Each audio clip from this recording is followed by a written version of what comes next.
Woj is reporting Lakers GM Rob Pelinka is meeting with Tyronn Lue today about their vacant head coaching job. That's according to league sources. So how is this being received throughout Lakerland? Is there any apprehension about reuniting LeBron and Tyronn Lue? I think there is apprehension in Lakerland, around the league, amongst prospective free agents, but the Lakers need to not care about that. You need to hire the best coach. And if you think Tyronn Lue is the best coach for LeBron, because Tyronn Lue, as Kendra Perkins said on your show and very eloquently, Tyronn Lue doesn't take anything from LeBron, right? Like, he stands up to him. He calls him out on things. And I think the perception that Tyronn Lue would be a hand-picked LeBron's coach, it would hurt LeBron, it would hurt the Lakers. You can't worry about optics at this point. If he is your guy, he's your guy. Now, that said, I think they're going to meet with other candidates. Next week, they have a planned meeting with Juwan Howard. My understanding is they may meet with other candidates beyond these initial three, beyond Monty Williams, beyond Juwan Howard and Tyronn Lue, because, quite frankly, the Lakers need a lot of opinions on how they should run their team right now. That's why you meet with a lot of candidates. It either solidifies what you're thinking on somebody that you like, or they have good opinions and you consider them.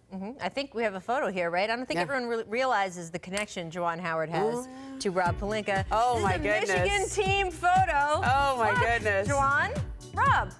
Juwan, Rob, right there. One was underneath. part of the Fab Five, and one was also on the team?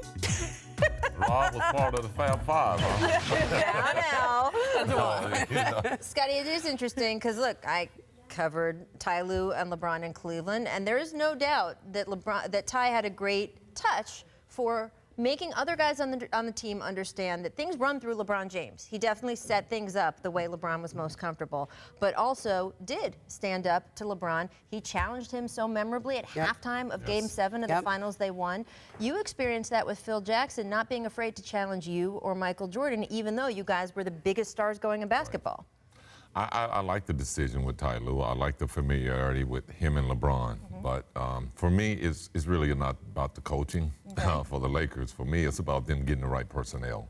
LeBron James have shown that he can coach or pretty much run any players that you put on the basketball court. But you got to put the right pieces around him. But you know, I think the Lakers' job is a great job, is an attractive job for a lot of people, but you definitely have to have someone that connects with LeBron James. You've invested in him, and he's going to be here for a while. So first and foremost, you have to make him happy. Well, it's interesting. So Scottie says he thinks it's an attractive job.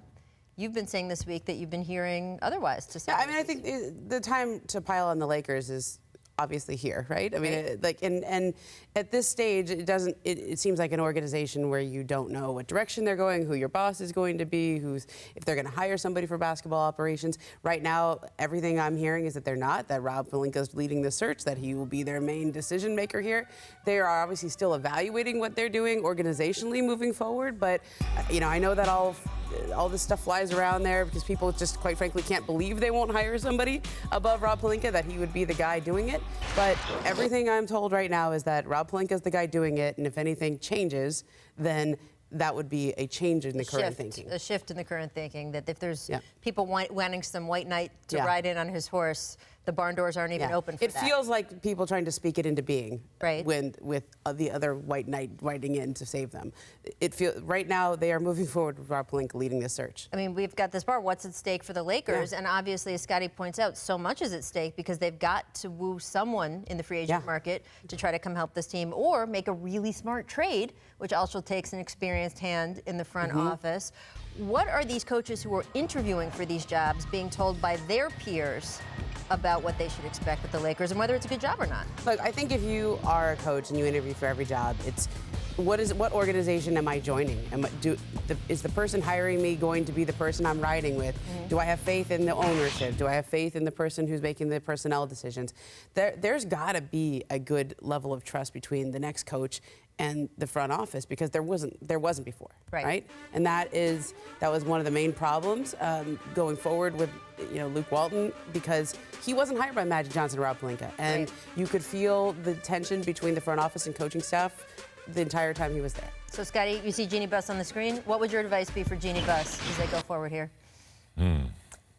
Well, I think first of all you have to make LeBron James happy. And I think on that coaching search, it has to be someone that he fits in well with, because they don't want to go into the season and have any type of animosity with LeBron or a coach or any situation. So it has to be a happy marriage to begin with. But again, I think it's about the personnel. Well, and that's what it comes down to. This idea of making LeBron happy is so important because, look, people are already going to think that you're catering to LeBron. You signed him. So you have to actually so then cater to him. Part of the reason he came to the Lakers is that they have this reputation for knowing how to treat their stars. Yeah. Yes. So lean into it. Yeah, absolutely. No, that's a great point. They went out of their way to create that reputation when they rewarded Kobe with that huge contract that maybe his body wasn't quite up to at the time. But Jeannie explicitly said, I want players around the league to know this is how we appreciate and treat their stars.